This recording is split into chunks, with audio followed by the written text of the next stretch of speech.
Rasulullah Muhammad SAW merubah nama kota Yatrib yang berarti tempat terasing di gurun gersang, di mana penduduknya saat itu banyak yang buta huruf, tidak berpendidikan, menjadi bernama baru yaitu kota Madinah Al-Munawwaroh yang memiliki arti kota yang bercahaya. Banyak orang di awalnya menganggap hal ini aneh, bahkan gila. Tetapi ternyata kata-kata tersebut memprogram pikiran penduduk Yatrib untuk membuktikan kebenaran narasi yang mengatakan Madinah adalah kota yang bercahaya. Tidak sampai 400 tahun setelah diucapkan, Madinah Al-Munawwaroh benar menjadi kota bercahaya dengan wilayah Islam mencapai kejayaannya di dataran Eropa. Narasi Rasulullah tadi memiliki makna mind programming, dikenal dalam dunia aplikasi psikologi dengan nama Projectory Imaginary. Sekarang kita memodel Projectory Imaginary Rasulullah tadi dengan penjabaran dalam manajemen modern. Ada sebuah klub olahraga bernama 49er, klub American Football, sepak bolanya Amerika. Klub tersebut kelasnya mediocre, di tengah-tengah. Dalam 20 tahun tidak ada prestasi apapun. Terakhir masa jaya mereka adalah di sekitar tahun 90-an. Sudah lebih dari 5 pelatih dalam 20 tahun tetap membawa klub tersebut hanya di kelas menengah, di kelas mediocre. Sampai suatu hari masuklah pelatih baru bernama Jim Harbaugh. Di tahun pertama sebagai pelatih, 49er tersebut langsung melejit masuk 4 besar. Di tahun kedua, dia membawa 49er menuju final, walaupun gagal di final tersebut. Dan apa yang terjadi dengan sentuhan pelatih Jim Harbaugh tersebut? Apa strateginya? Karena dia tidak banyak pemain yang dia ganti, sistemnya pun tidak banyak diganti, sedikit perubahan yang dilakukan. Namun ada yang paling game changing, yaitu perubahan dilakukan adalah merubah yel dari klub tersebut. Dan dengan merubah yel tersebut ternyata merubah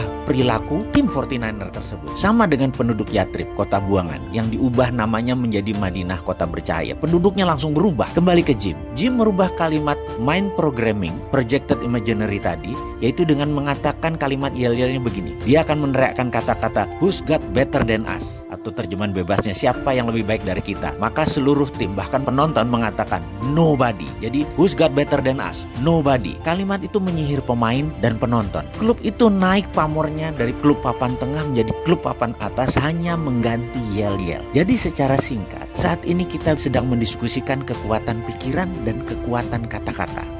Kita lanjut ya. Secara sains, kita bisa membuktikan bahwa hati-hati di dalam berpikir dan hati-hati di dalam berkata, karena kata-kata tersebut bisa menjadi kebenaran hakiki. Contoh, Anda suatu hari jalan, naik mobil atau naik motor, dompet Anda ketinggalan. Lalu Anda berkata, waduh, dompet ketinggalan, gue ketangkep polisi nih. Lagi di lampu merah, polisi ada ratusan motor atau ratusan mobil, dia menatap kita, atau dia samperin lo, lihat SIM-nya, Anda ketangkep beneran. Atau kita kasih contoh lain. Anda suatu hari lagi lihat HP, lalu dalam hati kecil Anda berkata, ini HP kalau hilang, alamat semua teman ada di sini nih, bahaya nih. Besok hilang tuh HP lo. Oke, kita lanjut lagi, ada contoh lagi. Kita lagi lihat kunci mobil, lalu Anda nyeletuk, ini kunci cuma satu nih, kalau hilang berabe nih. Besok kelupaan lo, nggak tahu di mana. Itulah kekuatan pikiran. Dan seperti halnya kalimat hadis ya, saya pernah mendengar bahwa Allah mengatakan, aku adalah apa yang umatku pikirkan tentang aku. Jadi kembali ke kalimat tersebut.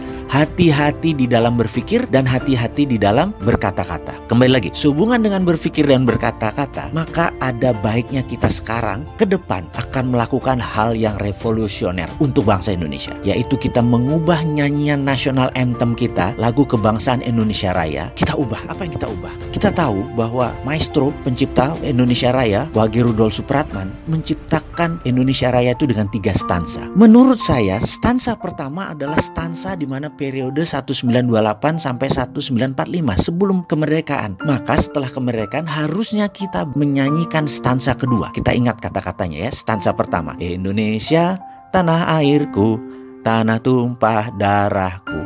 Artinya kita sedang berjuang dengan tetes darah. Kita lanjutkan. Di sanalah aku berdiri, jadi pandu ibuku. Indonesia kebangsaanku, bangsa dan tanah airku. Marilah kita berseru, Indonesia bersatu. Artinya kita belum bersatu. Itu stansa pertama. Kita lanjut stansa kedua. Indonesia tanah yang mulia, tanah kita yang kaya. Di sanalah aku berdiri untuk selama-lamanya. Indonesia tanah pusaka, pusaka kita semua. Marilah kita berdoa, Indonesia bahagia. Ini usulan kecil untuk merubah itu semua. Bagaimana dengan usulan kecil ini untuk kita memulai menyanyikan stansa kedua pada lagu kebangsaan Indonesia Raya, agar kita bisa merubah pikiran kita dengan pikiran yang benar dan berkata yang benar. Semoga disetujui. Amin.